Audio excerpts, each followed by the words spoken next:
Welcome, everybody. My name is Erica Wright. I'm with the Oklahoma Rural Schools Coalition, and we are very excited today to be meeting with Representative Logan Phillips to talk a little bit about what's going on in the state of Oklahoma with rural broadband access. One of the things that we do in our group with the Rural Schools Coalition every fall is that we poll all of you, all of our members, to see what are the issues that are really kind of at the top of the forefront in your minds of things you want to pay attention to. And so this year for the 2022 session, and also last year for 2021, access to rural broadband and affordable access to rural broadband has been kind of definitely in the top 5 issues that you guys are interested in following and being up to date with. So we are putting together an educational series around our legislative goals for 2022, and we're going to kick it off with the very first one of these, and that is with Representative Phillips, who's been working really, really hard in addressing this issue of lack of access to rural broadband. So with that, Representative Phillips, why don't you kind of introduce yourself to the group, tell us a little bit about yourself, maybe where your former boundaries were within your district and now what your new communities are that you represent, and then just let us know a little bit who you are. Absolutely. So I'm Representative Logan J. Phillips.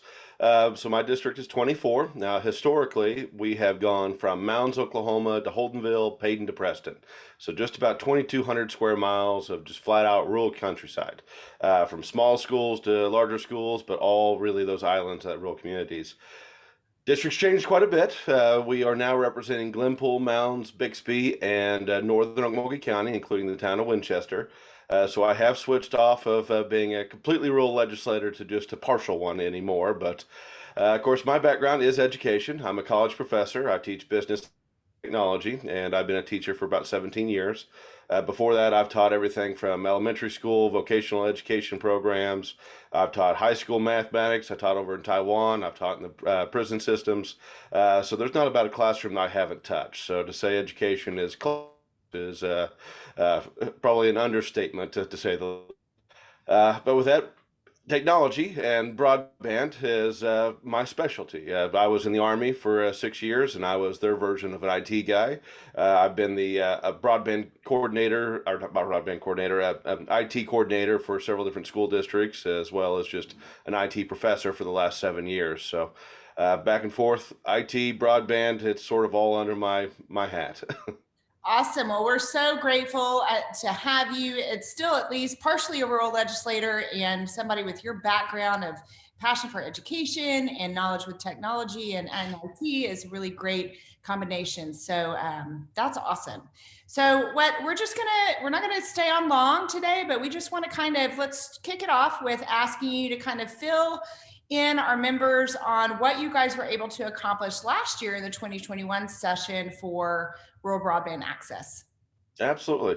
So I'm gonna take you back a little bit further than just last year, because 2018 I got elected. 2019 I came in screaming about broadband, that this is a central piece. If we were going to do virtual education, if we're going to do telemedicine, if we're doing economic development in our rural communities, connectivity was going to be it. It is the Right. central driving force between almost everything we are doing at the Capitol.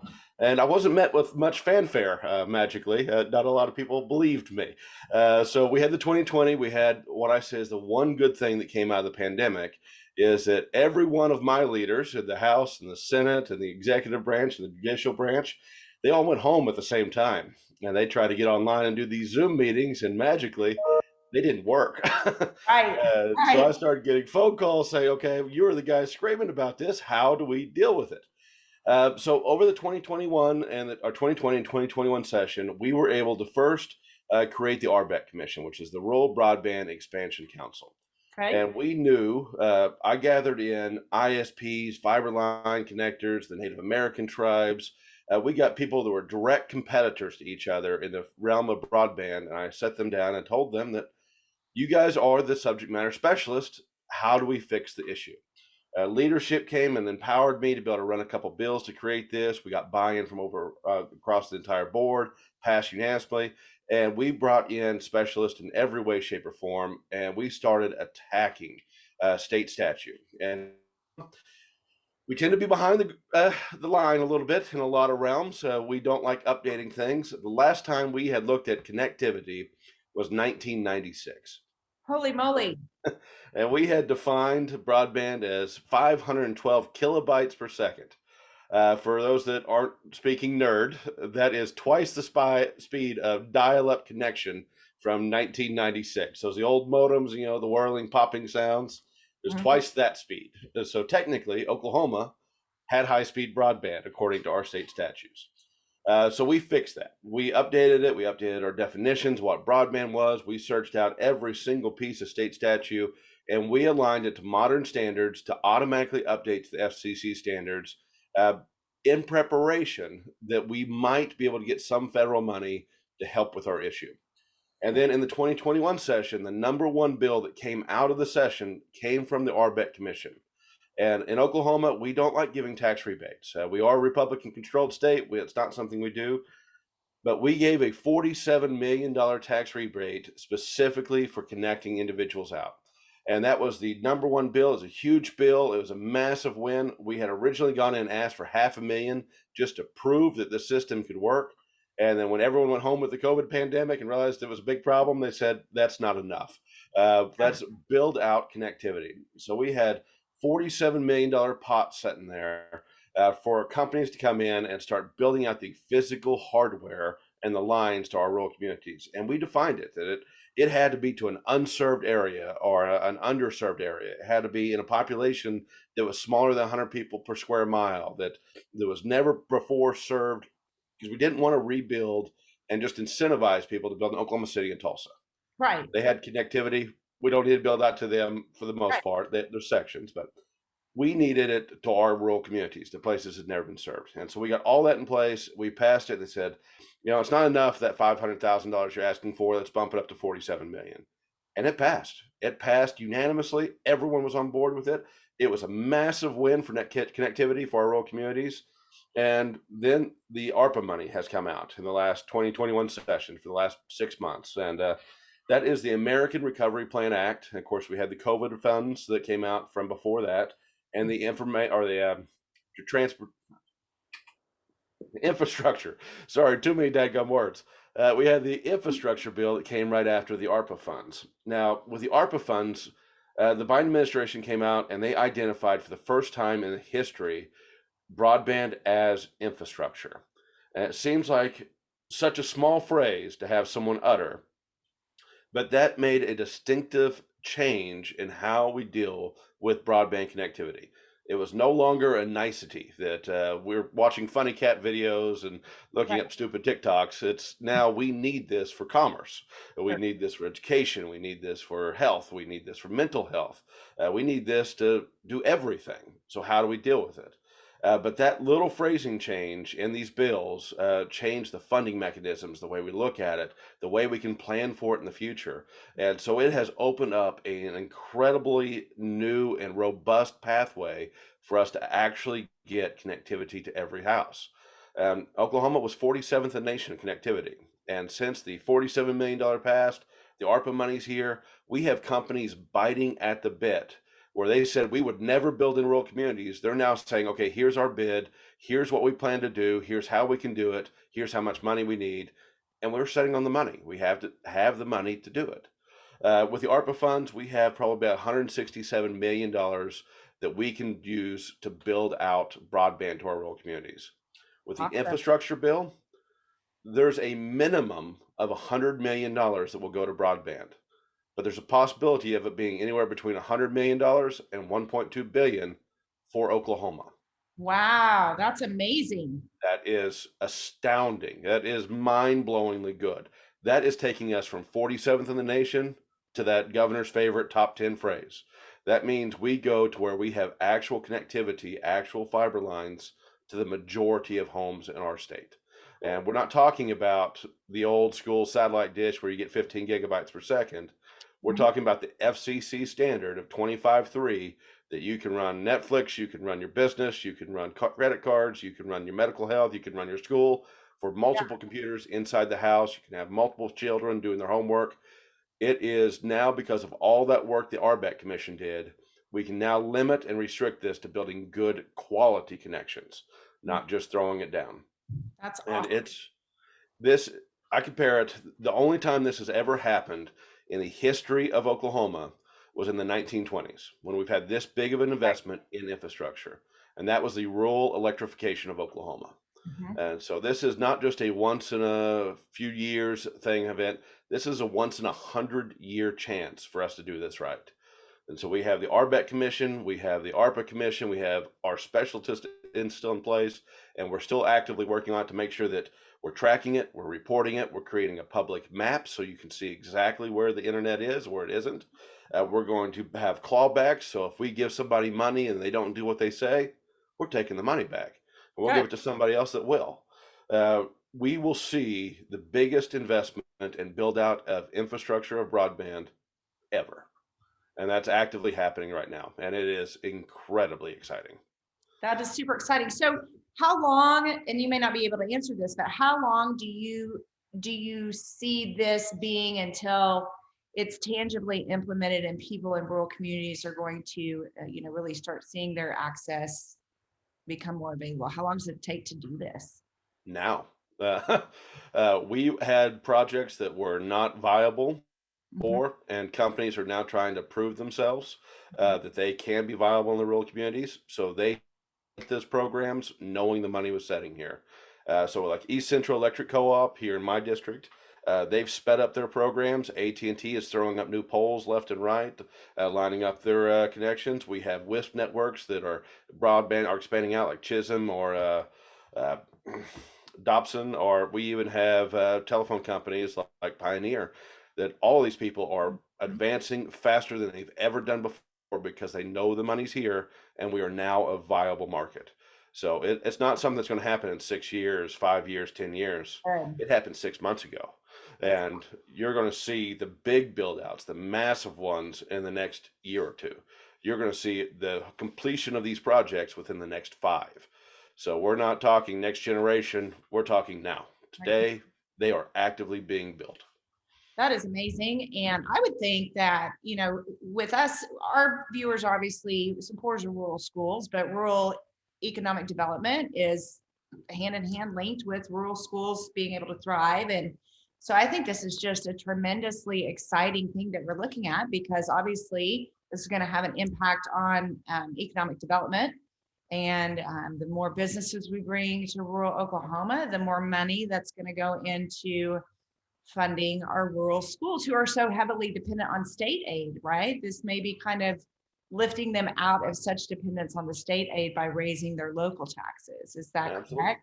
correct? It ties into everything. Like this next generation of young Americans that are coming at that 25-year old range, they Mhm. want to be somebody. They want to be a power player. You go into Tulsa, you're not going to be president of the Chamber of Tulsa at 25. You're not going to be a part of the business leaders. You're not going to be running the Masonic Lodge or the Veterans of Foreign Wars. You're going to be a member, but you're not going to be leading. And Mhm. so they're looking at our rural communities and saying, well, I can come back to Wetumpka, Oklahoma, and I could be the president of our Chamber of Commerce. I can lead the young professionals group out there. But if they can't do their work, they're not coming.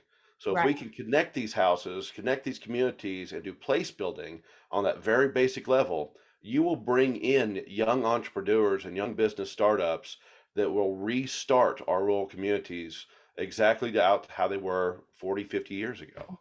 That's exciting. So what, as far as this session, what are some of the bills that our group needs to be paying attention to? Is there anything new and exciting going on in this area for 2022?